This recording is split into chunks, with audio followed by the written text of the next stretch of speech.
Dirita sa bagong agihanan.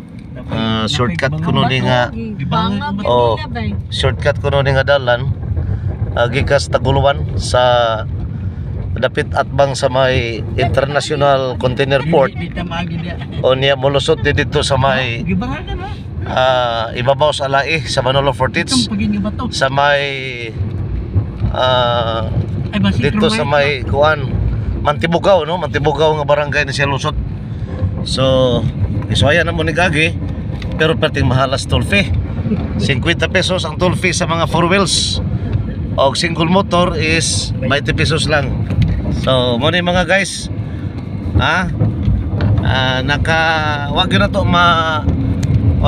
ma view ang sa sinugdanan niatas mga hapit na tunga-tunga aning mga dalan.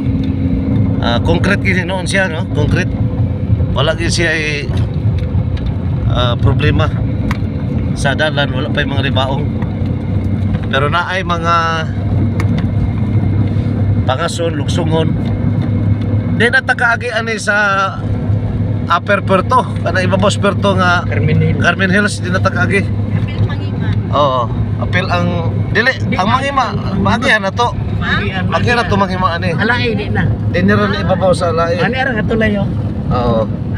Muna tulay na siya ang bago nga tulay aning dala na. Sa kuan Taguluan to Mantibugaw to Alai, Manolo Fortits. Muna siya ang porma sa tulay. Habog mo sa ligapon oh. Kamera ka si Tart? Oh, habog mo sa ligapon tulay ah. Magpa-picture ka dili oh. Dito tao pasilong tayo sunahan.